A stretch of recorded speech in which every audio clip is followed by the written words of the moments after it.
નમસ્કાર દર્શક મિત્રો, બ્રેકિંગ ન્યૂઝમાં આપનું હાર્દિક સ્વાગત છે. આપ જોઈ રહ્યા છો ગુજરાત ન્યૂઝ 24. ડભોઈ તાલુકાના ચનવાડા ગામે ખેતરોનો રસ્તો બંધ કરાતા વિવાદ. રોષે ભરાયેલા ખેડૂતોએ મામલેદારને આપ્યું આવેદનપત્ર. ડભોઈ તાલુકાના ચનવાડા ગામે ખેતરોમાં જવાનો રસ્તો મુખ્ય રસ્તો અચાનક બંધ કરી દેવામાં આવતા સ્થાનિક ખેડૂતોમાં ભારે આક્રોશ ફાટી નીકળ્યો છે. આશરે 300 વીઘા જેટલી જમીનનો અવરજવરનો રસ્તો બંધ થઈ જતા મુશ્કેલીમાં મુકાયેલા 70 થી 80 જેટલા ખેડૂતોએ આજે એકત્રિત થઈ ડભોઈ સેવા સદન ખાતે મામલતદારને આવેદનપત્ર સુપ્રત કર્યું હતું અને વહેલી તકે રસ્તો ખુલ્લો કરાવવા ઉગ્ર માંગ કરી હતી.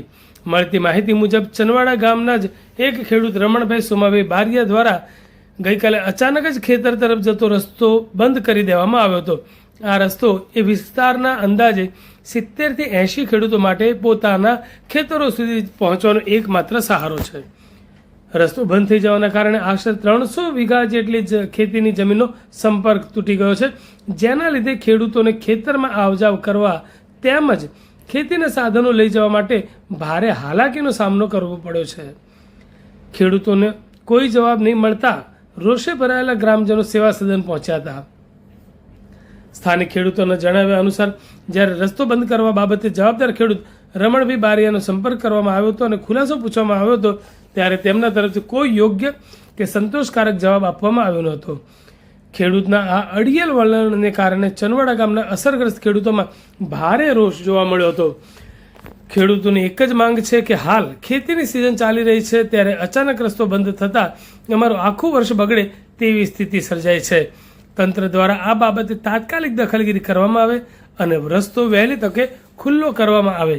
તંત્ર પાસે વહેલી તકે ઉકેલની અપેક્ષાએ આજ રોજ મોટી સંખ્યામાં ચનવાડા ગામના ખેડૂતો સેવા સદન ખાતે એકઠા થયા હતા અને તંત્ર સમક્ષ વિરોધ પ્રદર્શન કરી આવેદનપત્ર આપ્યું હતું. ખેડૂતોએ ચીમકી ઉચ્ચારી છે કે જો આ રસ્તો વહેલી તકે ખોલવામાં નહીં આવે તો આગામી દિવસોમાં આંદોલન વધુ ઉગ્ર બનશે. હવે જોવાનું એ રહેશે કે મામલતદાર અને સ્થાનિક વહીવટીતંત્ર આ સંવેદનશીલ બાબતે કેટલી ઝડપી પગલાં ભરે છે. ચનવાડા ગામના રહેવાસી હરેશભાઈ ભગાભાઈ, અમે બધા ખેડૂતો છે, પણ એમાં અમારી 300 વીઘો જમીન છે. અમારા જવાનું અઘરું છે. આ લોકોએ રસ્તો બંધ કરેલો છે અમારો. હવે અમે આજે 40 વર્ષ પહેલાં અમે છરકીને જતા હતા. રમણભાઈ સોમાભાઈએ અમારો રસ્તો બંધ કરી દીધો છે, એટલે અમે આવેદનપત્ર આપવા આવ્યા છે સાહેબને. કઈ જગ્યા પર આવેદનપત્ર આપવામાં આવ્યું? મામલતદારમાં. કેટલા વીઘા હશે ખેતર? 300 વીઘા જમીન છે અમારી બધાની થાય. આટલા ખેડૂત છે, પાછળ છે મારાની બધી જમીનો પડી રહી છે અત્યારે અમારી. એ અમારા ટ્રેક્ટર બી અત્યારે રોડે મૂકીને આવેલા છે. 40-45 ટ્રેક્ટર છે ત્યાં રોડ ઉપર, અને અમે આવ્યા છે આવેદનપત્ર આપવા આવ્યા છે મામલતદાર સાહેબને. અમારા રસ્તાનો કોઈક નિકાલ થાય એવું સાહેબને વિનંતી કરું છું મેં. નહીં માગણી થાય તો અમે ભૂખ હડતાલ ઉપર ટ્રેક્ટરો લઈને અમે બેસવાના છે. તે બી અમારી તૈયારી છે બધા ખેડૂત લોકોની.